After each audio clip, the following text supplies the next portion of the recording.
It's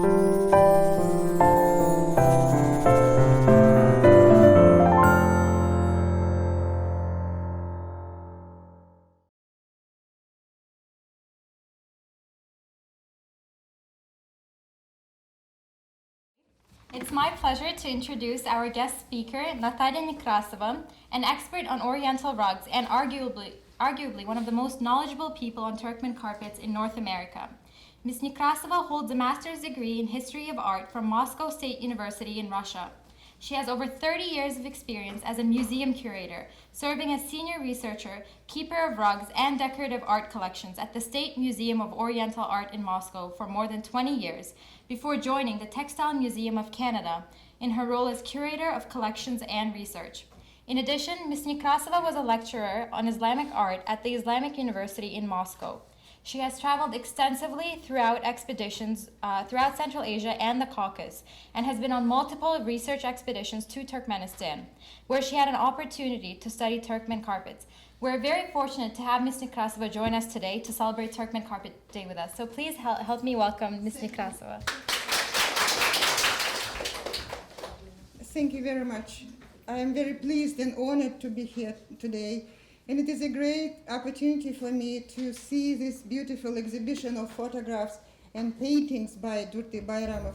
And as it was mentioned already, his first exhibition was in Moscow in the museum where I worked. I didn't work there then, but I know his name, and we had other opportunities to show him in Moscow. I'm very happy that now people in Canada, in Toronto, have this opportunity. He was a wonderful painter. I never knew that he had so many interesting photographs of Turkmenistan. And I think it is a great opportunity to bring Turkmen culture to Toronto through these photographs, because he traveled extensively through the country and took these pictures in different villages and different cities of older and younger people when they are doing their traditional occupations like weaving or riding horses or just spending their time with children or cooking. It's a real life of Turkmen people, and it is a very rare opportunity, I think, here to see it. So thank you very much for coming for this short presentation of mine. When we think about oriental rugs, we think about different groups of rugs to start with. These are Turkmen rugs, Persian rugs, Turkish rugs, Caucasian rugs, and each group has specific features which allow to recognize, to identify these rugs. Say, for Persian rugs, it would be very exquisite floral patterns. For Caucasian rugs, it will be very colorful, rich color combinations, contrast color combinations. For Turkish rugs, it would be very long pile of rugs with very shiny, high-quality wool. For Turkmen rugs, I believe this is the red color, very rich, deep red color they feature, from scarlet to orange, from purple to brown, all possible shades of red, which we can see in these rugs. And immediately, when we see a rug like this, which features mainly red colors with blue, brown, and white, we know this is a Turkmen carpet. In Turkmenistan, there is a proverb: show me your rug, and I will tell you who you are. And this is exactly the case, because in the rugs of different ethnic groups, different patterns were used. And there are patterns called göl in Turkmenistan, or medallions in English, which were used in tekke rugs on the left, yomud rugs, for example, and ersari rugs. These are three of several ethnic groups living in Turkmenistan. And you see, all rugs are red, but the shades of red are very different. And you can recognize, even from the shade, what tribe, weavers of what tribe made this rug. Tekke rugs are scarlet. They have this very deep wine blood red color. Absolutely beautiful. Exactly. And there are examples of tekke rugs on the second floor here in this building. And there are also examples, I forgot to mention, of these dresses and headdresses and silver decoration on the second floor. Just have a look. It's very interesting. Then Yomud people like purple, more purple, brownish colors, very different, like plum. And Ersari people, for example, liked almost orange color, almost orange. So even from the point of view of colors, these rugs tell you what tribe they come from. They tell you who the weaver was, but also the patterns. You see that these medallions are very different. And I'm talking about these medallions, which form rows and columns in the rugs. This is a Turkey medallion, this is a Yomud medallion, and this is an Ersari, very typical pattern. They are almost not medallions, they are almost flowers, very stylized flowers, because among all Turkmen ethnic groups, Ersari was settled first, almost in the end of the 19th century they were settled, and so they had very strong influence from the Persian rug weaving, and they started producing rugs for sale much earlier than the rest of Turkmen people. Turkmen people were nomads. They migrated from summer to winter camps. They bred sheep, and they had a lot of wool to produce rugs. The main type of dwelling used by Turkmen people was a yurt, and you can see it here. There are yurts in the photographs by Durdy Bayramov. I think here on the ground floor there is a wonderful yurt with an older woman standing in front of it.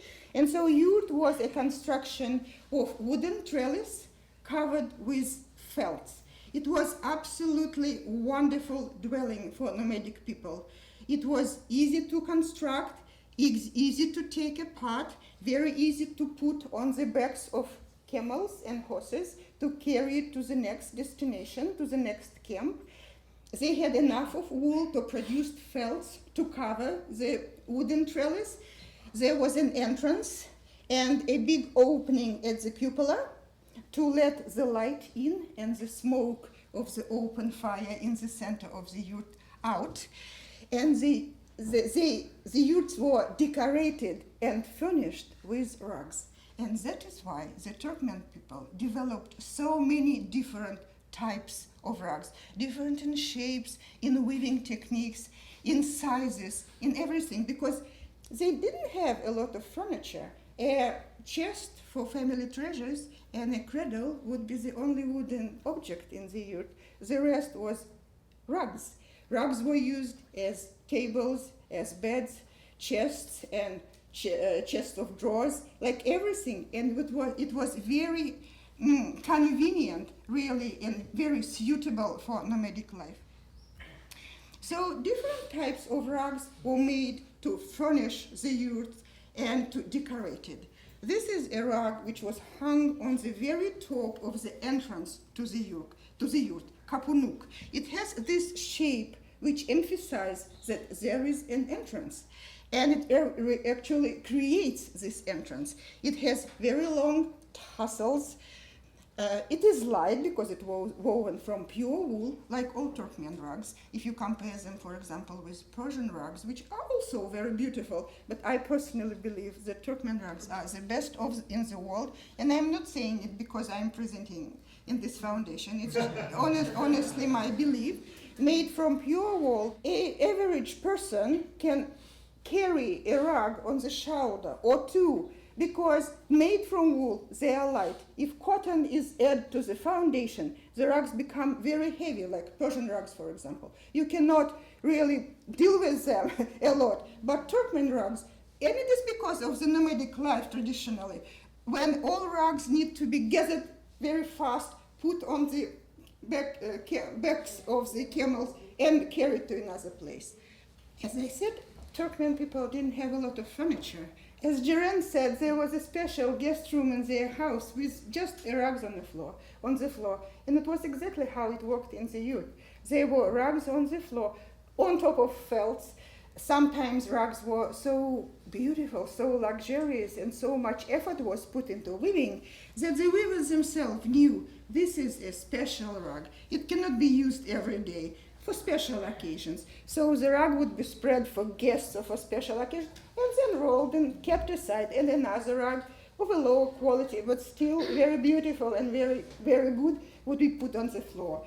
So just a cradle, I don't know if I mentioned this already, just a cradle and a chest for family treasures was wooden objects, but the rest were rugs. And these are tent bags, which were attached to the wooden structure of the yurt, and everything was kept there. All family belongings, clothing, kitchen stuff, hunting stuff, horse stuff, everything. The yurt was divided into parts, you know, the one part for the man, head of the family, and the other part for the woman, and so all men's stuff would be in the one part. It will be, if we look in the yurt, it will be left part for men and right, or if you are in the yurt, it will be opposite. So all stuff would be kept in these bags. And again, you know, they are very different. This is a tekke bag, this is a chodor bag, it's another ethnic group, and this is a yomut bag. They could be of different size, longer, wider, smaller, depending on what they wanted to keep in these bags. They were very light. Yeah, and this is a spindle bag. Thank you very much. I forgot about it. I brought a spindle bag to show you.